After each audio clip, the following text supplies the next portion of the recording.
All right, so I guess we're talking about Castlevania. We're doing Castlevania now. That's called the segue, baby. Boy, is it. Okay, I'll get my most controversial note out of the way first. Okay, cool. Yeah, bury it. You told me that the fight in episode 7 is fantastic. It is. Hey, buddy, what fight? What do you mean, what fight? Episode 7 is just a schoolyard beatdown. It is a jumping. It is a 4-man jumping. Yeah. It is no fight. My most controversial note, episode 8 is way better. The fight against Drolta, yeah. Way better. Just all of it. Because it's fucking episode 7 of season 2 of Nocturne is just a schoolyard beatdown. She's just getting fucking flopped around. Yeah. Like it's 4 dogs fighting over a toy. She's like trying to block the fire of the dragon that Maria has summoned, while also like Richter's coming across with a haymaker of a lifetime, and Eustace made of knives. He might as like he's a knife factory under his jacket. I love any time a vampire like turns around and just gets pin cushioned by a barrage of knives. One of my favorite moments is when Eustace sees Tara for the first time when he's talking to Maria, and he literally like pulls out a string of knives from his jacket and just throws them all. And I was like, you're gonna have to pick up all those. Yeah, I want to see the like after battle scene of him like picking them up like they're Nerf darts. Yeah, just God, put them all back on the string. Yeah, Just is the 10-10 of this series. Not important. Just all knives. Just made of all weapons. knives all day. Yeah. But there are moments in episode 7, actually not even moments, just the entirety of episode 7 is just this long ass fucking sock monkey getting ragdolled about. I like Sock Monkey a lot. Yeah, that's what she looks like. And episode 8 is the fucking boys being back in town because the girls kind of take a back seat. Maria and Annette are like kind of not doing a bunch. They're magicked out, They're magicked out. They're like channeling shit. And you get just a good old fashioned Richter Alucard beatdown. Dude, it is awesome, dude. Alucard is fighting against, who's he fighting against during that? So what's her Alucard's fighting name? Drolta in the beginning, and then he has to go somewhere, right? Olrox, stops, comes in and helps. Oh, and then he gets stabbed by his own sword. Yeah. Which is fucking stupid. How does that happen? The sword you can control. The sword you can control with your mind? Don't get stabbed by that. Turn into bats. The second she grabs it, make it do a little spin. Or just bats. Yeah, just be bats. Always bats. I've been saying from episode 1, Alucard should be bats 100% of the time and just have his sword fight wouldn't people. Be nearly as fuckable if he was just bats. That's fair. Yeah, it wouldn't. I'd fuck a cloud of bats. Are you kidding me? If I knew it could eventually turn into Alucard, if I knew there was a 1% chance that it turned into Alucard, you just stab it in all directions, see if you can hit a bat. Yeah. We should do, I don't know how we turn this into a con game, but I'd love to do like, all right, for $10,000, would you fuck a cloud of bats, but you don't know who the bats turn into? And then it's like, when they say yes or no, it's like, you want to see what the cloud of bats he just fucked? And then we hold up a picture and it's like Mike Tyson or something. It's just a child. Yeah. Just like, that's why you always get the idea of the bats you're fucking, you monster. Yeah, that's why you never pick the bats. This one, just like gets tackled. Yeah. The game's bats are prison. It's always a kid. Yeah.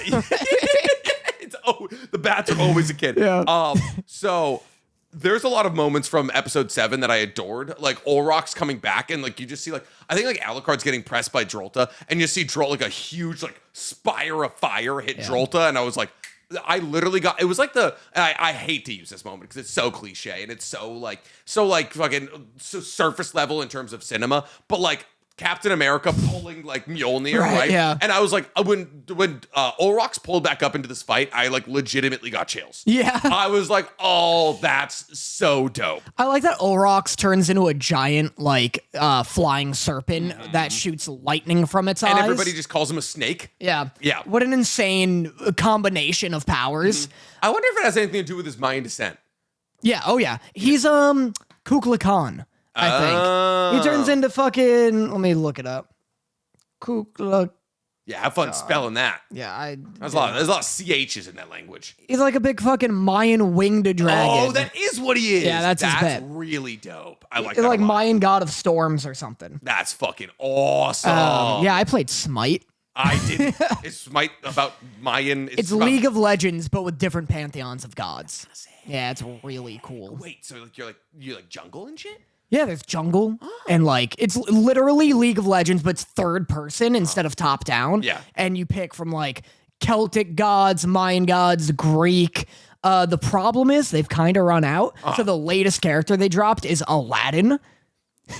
Oh no. Don't you just hate when you stub your toe and you're like, curse Aladdin? You fucking carpet! Damn you, carpet could have come in between me and that curb! Yeah. That's crazy. They're doing Disney now. It's really They're gonna get Elsa in the next season patch. Yeah, they just don't have gods anymore. So they're like, what's like a myth, I guess? Go like Pastafarianism. I don't know. Yeah. Fucking like get Joseph Smith in there. Get Jesus. Everyone wants Jesus. They won't do Jesus. That's why. I don't know. They're cowardly. That's fucking. Listen, people need to start praying to Greek gods more often so we can like equate them. Yeah. So like, I don't know. Do they have like Hinduism?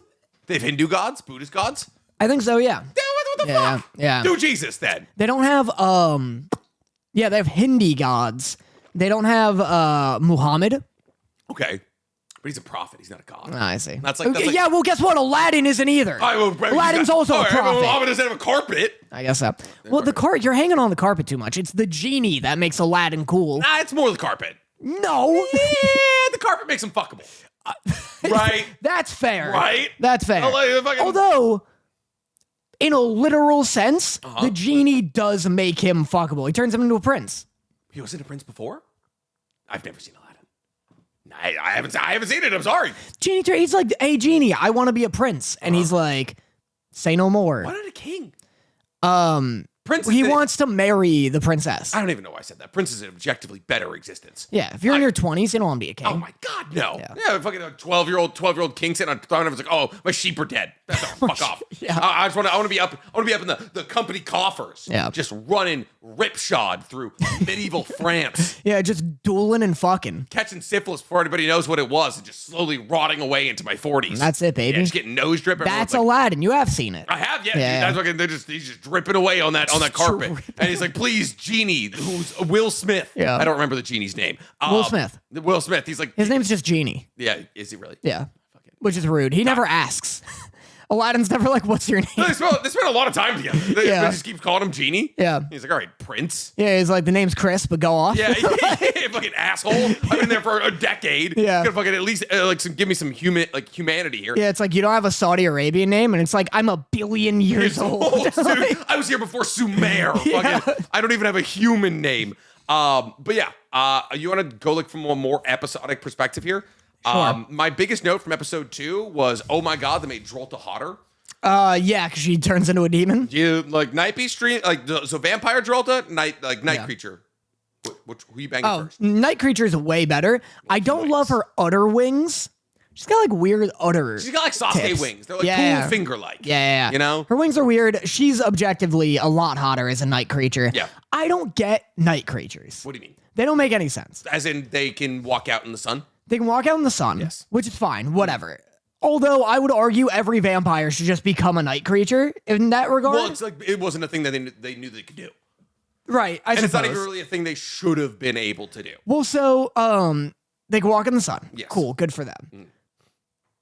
They like don't change mentally at all. What do you mean? Why is Edward just still Edward? It's like okay, so it's like that is fair. This is very rare, and also depends on the person who makes them. But he keeps turning others. Yes, that's his thing though, because like his singing has the ability to turn night creatures, which is why he's always singing. Which is why the 10-armed fucking like ultra night creatures like hates him so much, is because he's a night creature who didn't lose his who lost his personality and is therefore like subservient to the abbot. But Edward has a special ability where like when he sings, people remember who they were in a past life, which is a thing that like is kind of tackled in like part. I don't know what to call Castlevania.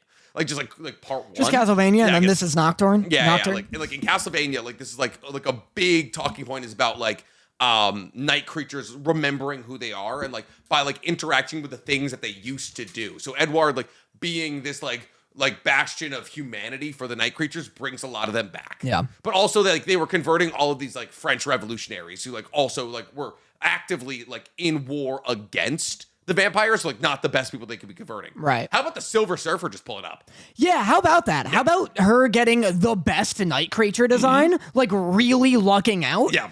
Speaking of that, Yeah. Edward, jumping ahead a little, Edward like is all upset because he's like, I'm a freak. I'm so ugly. No one's going to accept me. My guy. Kind of hot. Yeah, the way Edward got the glow up treatment even harder than Drolta. Like the hands on the face thing, like just like Edward was very pretty. Well, he was still a human, but like the night creature. Way pretty. A lot of night creatures just look like monsters. Yeah. He looks great. He's got piercing blue eyes, got a great voice. Yeah, like that hasn't lost the most important thing about himself. No, He yeah. can still work. I love his the hands because it makes him look all tragic. Yep. Yeah. You do like some Pan's Labyrinth. Yeah. That's not it. Pan's Labyrinth. Pan's Labyrinth. There we go. Yeah, dang old Pan's Labyrinth in here. Dang old Pan's. Talk about fucking fish brain. So yeah, episode 2, Drolta becomes hot. Yep. I think that's like the big thing. That's the big thing two. for sure from episode 2 at least. Episode 3. I said her dedication makes sense. Oh, because the episode 2 was all about Drolta's backstory, which was really cool. Yeah. Like all the vampires coming into her I guess church sanctuary. It's like a tomb. Like they're trying to resurrect what's her face, right? Yeah. And they're like sacrificing all these women, and these vampires come out of nowhere and just like rip apart everybody. And she just like somehow manages to launch one of the vampires onto like a Sekhmet statue, and it pierces them right through. She drinks the blood. And I was like, oh, in this moment, I understand why Drolta would be so committed to try and bring Sekhmet back, because like she lost everything to her devotion, and has like therefore been like, oh, like the cause or like the means have to justify like the end result. Yeah. And I've lost everybody, so I can't stop until I brought her back. I was talking to Sarah, and she was talking about how that vampire specifically, he's like, you can't become a vampire. You're just a woman. Yeah. And she's like, I like that the vampires kind of change with the times. Like back then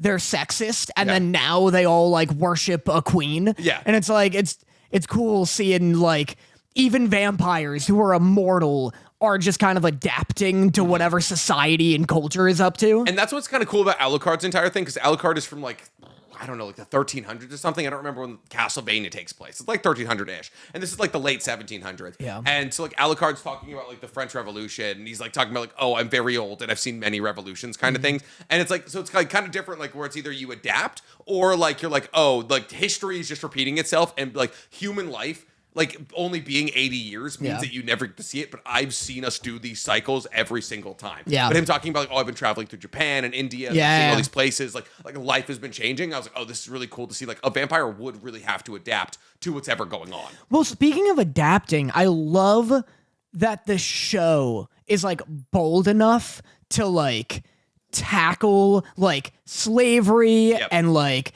classism and stuff like that, and it's not doing like full colorblind casting in the sense that it's like if a character in this time period is like black or like not from France, it's addressed and it like impacts like society and their character and stuff like and it just makes it so much more interesting to see the vampires like take part in the slave trade. Yeah. Because it's like, all right, we're doing this time period, we're doing this location, but we're not like wasting what makes that time period and location like unique and interesting. Instead, we're gonna like mold around it and adapt to it, and then make like really interesting like black protagonists with it. And I like that a lot more than just like the Bridgerton effect, where it's like, oh, we're just like, racism didn't happen in this timeline. And it's like, okay, well, that's kind of dull, isn't it? Yeah, you're like, oh, there's this black prince that like is just gonna date this. Like, they're basically just, it's a dating show. It's a 2025 dating show, but everyone's wearing fucking fruffles. You know? Exactly. Like, it's so cool seeing like, you know, a Mayan vampire show up, and it matters that he's Mayan, and he had this backstory about when he was with like a Native American in America, and he like turned him, and like that shit. Like, he was telling that story, and I was like, I want to see that backstory. Yeah, like, right? It's so cool how multicultural Nocturne is. Yeah, and then like there's like the whole like, oh, like, and now his new boyfriend is like, in the church, and he's like, oh my god, like there's like the double shame of like, one, I'm in a gay relationship, and two, like I'm breaking my celibacy vow, and three, like oh, I'm now a vampire. Yeah, like, exactly. So like there's so many different lines that you get to pursue, and like, and it's the least colorblind kind of way, because like literally the end of the season is Richter and Annette going back to Saint Domain to like be like, hey, the slave trade is still going on down there, and like it's being led by vampires. Like, we need to, like, we are needed there. Yeah. Like, as opposed to being like, well, you know, let's stay in France because like a core messaging of Edouard and Annette's story is the fact that they like Annette was able to kill her like her slave master and they had to break out of Saint-Domingue because like they were like put in this oppressive system in like France. Not like an unblemished story, like a history, but like got ahead of like forbidding slaves very, very early, was like actually like a sanctuary for like a lot of like black people during World War II kind of thing. And so like the racism still exists in France, but like it's definitely like not the most important place you could be talking about in terms of race relations during that time period. Yeah. So them deciding to go back to Saint-Domingue at the end of the season was really, really cool. Yeah. Yeah. Agreed. It was... I mean, like, do we want to do like every single episode here? Oh, I'd keep talking about this show. Yeah, That was all I had on the cultural thing. Yeah. Outside of that, I think one of my favorite parts, speaking of Annette, was how deep, and like this speaks to the diversity of the show, how deep they got into Annette's magic during this season. Yeah. Like her being like, oh, Papa Legba is just like a gateway keeper to like your ancestors and all of that. And then doing like Ogun and like the combination of these like Swahili and also like Egyptian gods and like the combination of all of those, like her going to this like god ancestral plane where she meets the 3 versions of Sekhmet. Like it's like kind of cool like that. Like this is a show legitimately teaching you about things that a lot of people are curious about, like the Ba, the Ka, and there was another one, the Ak. The 3 versions like of like what the like gods, Egyptian right? like or like what Egyptian lore like an ideology said that you had. It was like your soul, your body, and like the good version of you. The Ka, the Ba, and the Ak. And it was like that was like a really cool thing you got to learn. And you said that Annette was the main character of season 1. Do you feel like she was the main character of this season as well? It's weird. This is like it's like no one's the main character. Right. I'm like trying to think back on like arcs and shit, and I'm like, it feels like the vampires are in it more than anyone else. Can I tell you what I relate the season to? Do you remember the season of the Game of Thrones where Arya and the Hound are together? Yeah. And it's just like everybody's kind of off doing their own thing. There's a bunch of plot lines developing and they all come to a head at the end of the season. Because like during that there was also the there was like the North arc where like Brennan or whatever his name was getting wheeled around and they were like trying to figure out what was going on with like the North Walkers or whatever the names were. It was like, that's what it felt like to me. Like I felt like Maria and Just had a very like Arya and the Hound relationship where like Just is like this old wizened guy who's like, hey, listen, I'm going to try and point you in the right direction. Tara's trying to pull you in the wrong direction here. Like Tara like isn't exactly sure what she wants. She's a vampire. She's trying to figure it out. Like is her being around you a good thing? Is Tara evil? Yeah. And so, like, this season had so many cool character development arcs, which I thought was awesome because every single character that got development was a character that after watching, like, season 1 of Nocturne, you're like, that character sucks. Who's your MVP of this season? Can I answer that 2 ways? Yep. MVP is Richter. No, that's not true. MVP is Annette. Annette is by far and away the most important character from this season. I mean, like, your personal favorite. That's what I was going to say. I got you. So I was going to say, Annette is the MVP. She absolutely pulls the majority of, like, the heavy lifting. Like, Sekhmet's not getting defeated without her. Now, like Drolta, like, that's a Richter 1v1. Yeah. But, like, Sekhmet, who is a literal god, is not getting defeated without Annette literally taking on the Uk of Sekhmet. Outside of that, my favorite character this season... Man, Edouard had a really cool season. I thought like his look, like us getting in a POV into the night creatures because of him. The relationship with that like Silver Surfer girl with the fucking. Yep, go on. With the. Yep. She had the katana top. What is it, right? Katana wears like that exact same like double strap top. Wowie. Anyways, so that was really cool. I always love seeing Edouard, but if I'd say like my favorite character, man, Maria. There it is. Maria had a really cool season. Maria's so fucking cool for such a lame character in season 1. Maria, mine bounces between Maria and Alucard because boy is Alucard like being a cutie patootie. Always. This whole season. His entire role. Dude, Maria's so fucking sick. Maria's like a villain arc that's like still kind of progressing. Yeah. Is she Marie Antoinette? Is that the bit? I don't know. I don't know anything about Marie Antoinette. Neither do I. Gotcha. Sarah was like, maybe, because this season ends with her father, the abbot, who is now like a creepy, terrifying demon lord. And her mom, who is a vampire.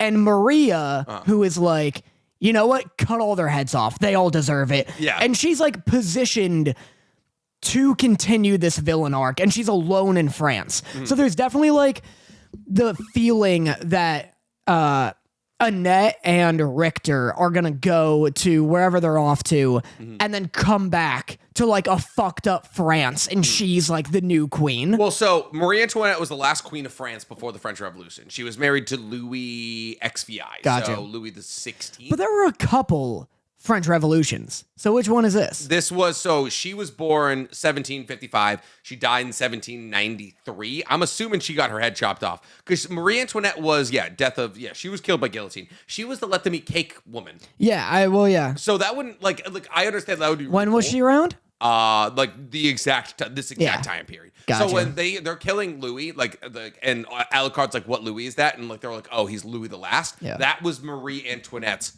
husband. Got you. I see. So that was because right after that, that's like the real French Revolution, and that leads to the establishment of the French Republic, which just still stands today. All very strong points. I will counter with there's vampires. There's vampires in this one. Yeah. There's vampires, gods, and fucking Alucard is immortal. Yeah, so it could be anything. That would be really cool if they did come back, and I was like, yeah, like Maria, like slowly but surely, like trying to become a leader. Yeah. Like doing because like they do this thing like with Fate where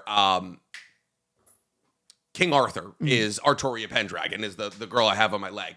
And it's like, oh, King Arthur's a girl, and also like they talk about the Round Knights, like the Knights of the Round Table. They change a lot of things with it. Yeah. So it would be cool that like she became the last queen of France, but like the leader of the French Revolution.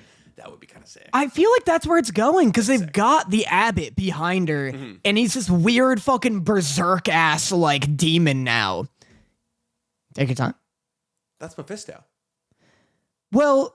But you're talking about the shadowy figure that pulled like the abbot down into like hell, basically. Yeah. Apparently it's Mephisto. Yeah. But who knows? So because Olrox is like, Olrox sees him and he's like, oh, I know who you are. And he's like, Mephistus is like it's the German, like Mephisto is like what a lot of people that are like comic book fans would call Mephistus. But Mephistus is a German, either he's from like, either a god, like an ancient German god, or like from stories. I don't remember which is which.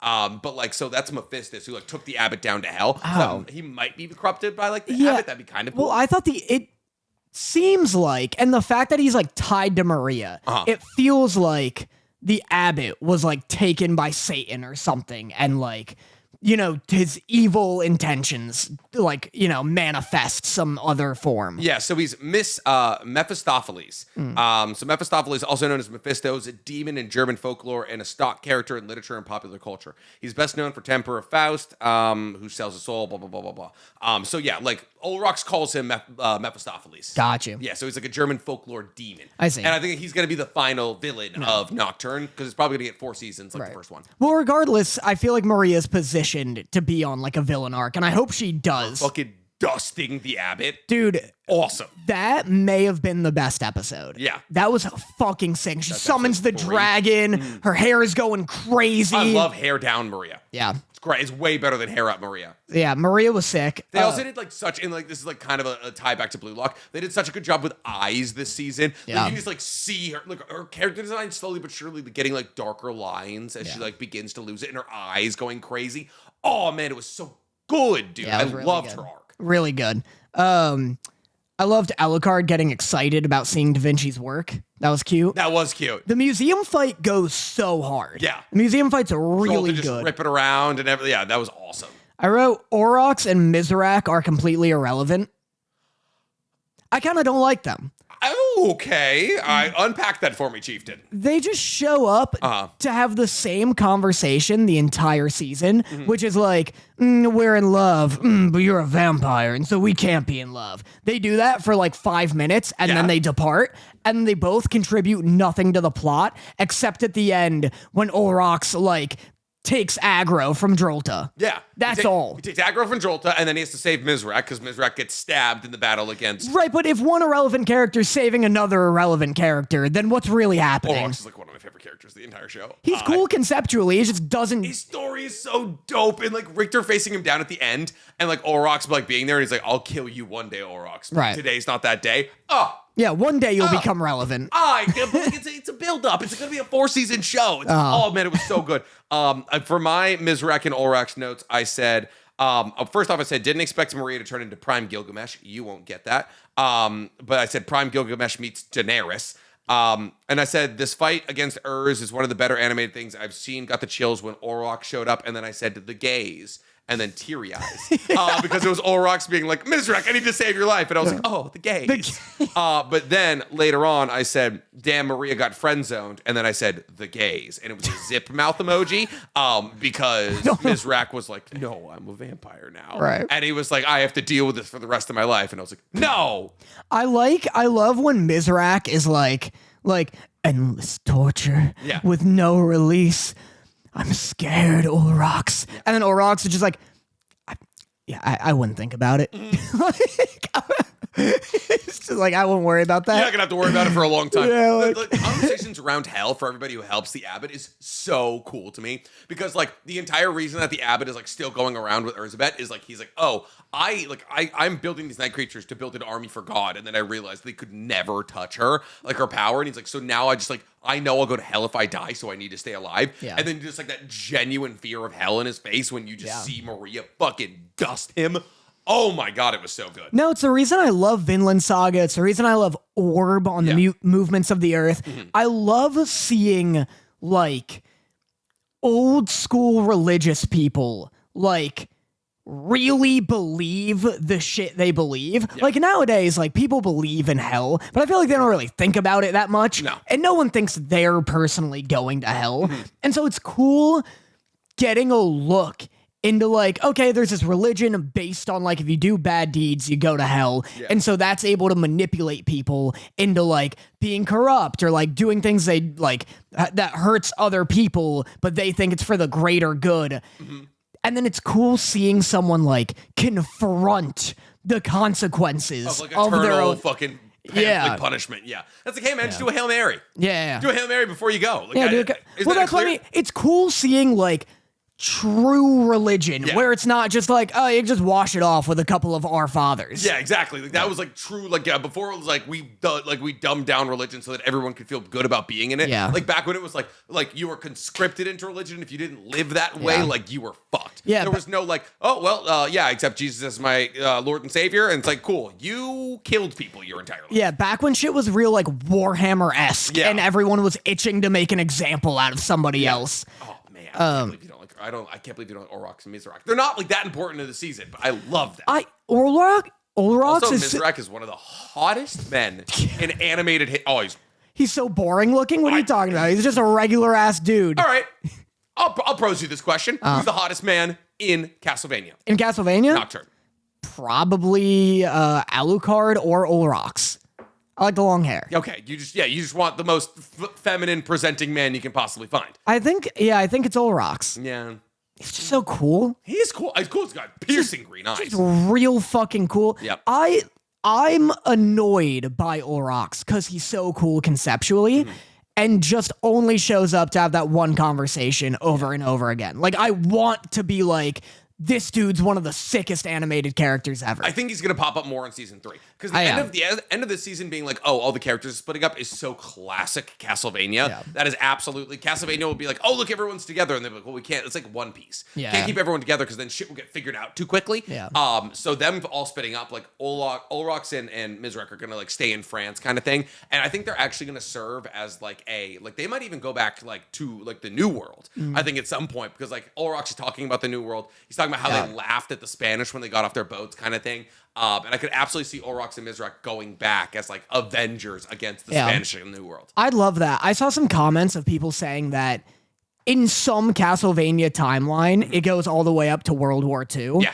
That'd be awesome. Yeah. That'd be so sick. I love Castlevania being treated like Assassin's Creed because it's more interesting because there's vampires. Absolutely. Like, I love the idea of like, it being like, okay, the world's like this in this area.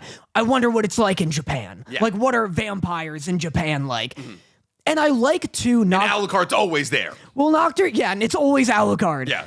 Nocturne's doing a great job with people like Olrox and even Sekhmet in being like, okay, we're globetrotting and there's vampires everywhere, but they're not all the same kind of vampires. Yeah. Some turn into lions for some reason. Some turn into flying dragons. Like, Yeah, and also Sekhmet's temple has this weird fucking tentacle, ass, lion monster thing that we have to battle against for all an episode. like it would get boring if all the vampires had the same classic vampire abilities all over the world. Yeah, like Alucard's really the only one that turns into bats because he is from Transylvania.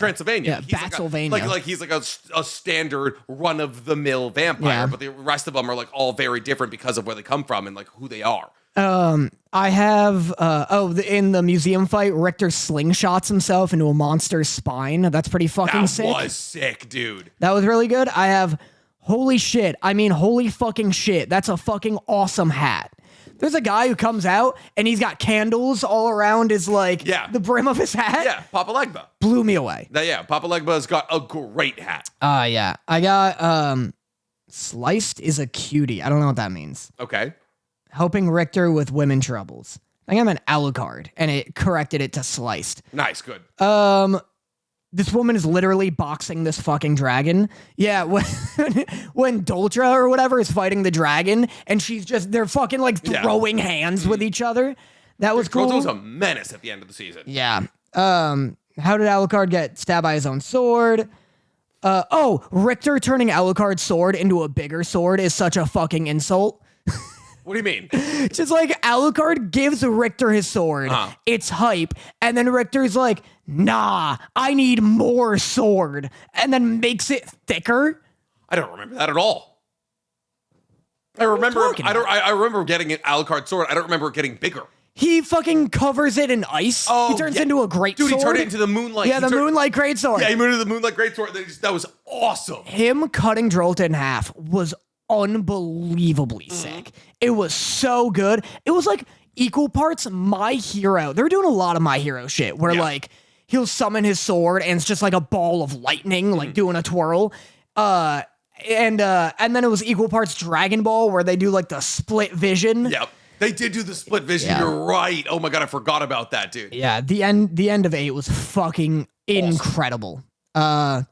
No, I was like Leonardo DiCaprio pointing at the TV the second he turned into the moonlight greatsword. I was like, I can't do the whistle, but I was like, oh my god, this is the thing. That's my favorite sword in history. No, all of that was awesome. Did you ever get the real moonlight greatsword, or did you kill the guy who was walking around with the moonlight greatsword and find out later that it was the fake moonlight greatsword? I don't know what game you're talking about. What do you? Because it's in every Souls game. Is it really? Yeah. The moonlight greatsword is in every single Souls game? Yeah. I think I'm talking Dark Souls 3. There was a guy who would walk around. There was an NPC who walked around with the Moonlight Greatsword. And I was like, it was like, you can just kill him. It was like, you can just kill that guy and he'll drop the Moonlight Greatsword. And I was like, cool. I don't give too many shits about this NPC that I won't kill him for the sword. But apparently, that's not the real Moonlight Greatsword. This might be Dark Souls 2 or Dark Souls 3. But if you kill him, you don't get the real one. You have to do a quest line for it. Crazy. Yeah, it's in Bloodborne. It's in Elden Ring. It's in Elden Ring? Yeah. Oh, that makes sense. Everyone uses it with their Ranny build. Yeah. Their Lonnie build. Yeah. Yeah. All right. So good show. Rating on the season. You sound like a drone. You sound like a competition flying drone there. I want to do 8.5 or 9. There's bits where it was dragging a bit for me. Really? And it's no Arcane. Okay. Season 2 That's still. simply just not true. It is absolutely every bit of show that Arcane Season 2 was. There's just no character I would cry for. Annette almost died and I was kind of hyped about it. I was like, whoa, lasting consequences. She is my favorite, but I was like, whoa, that'd be a bold decision to make. But if Richter died, I wouldn't give a shit. And Maria's getting cooler. Yeah. But there's no one I'm emotionally really attached to like I was in Arcane. And also there's some bits where it's but you also have you already had a pre-existing connection to a lot of those characters. You see Warwick show up and you're like, oh yeah, hell yeah, that's the guy I do. That definitely helps. Yeah, that is the guy I do. But it's and there's bits that drag for me where it's they're just kind of having a repetitive conversation about how Sekhmet's gonna be the best and we're threatening you Olrox. Oh, we can't kiss Mizrak. You're Christian.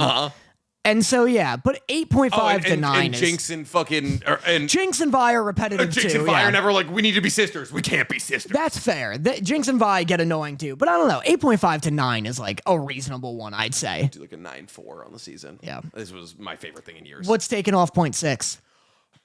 Just like because it's just not a perfect 10. Like I don't know, like I couldn't tell you. Like it's just like, but I'm not like oh my god, that was like perfect, right? I respect that so much. People will be like, oh, you only said positive things about it. Why is it a 9? And it's like, you feel a 10 out of 10. Yeah. Like when you leave and you're like, no notes, perfect, incredible. Even if I don't have notes and all I have are positive things, you can still be on that plane of like, oh, it didn't like floor me.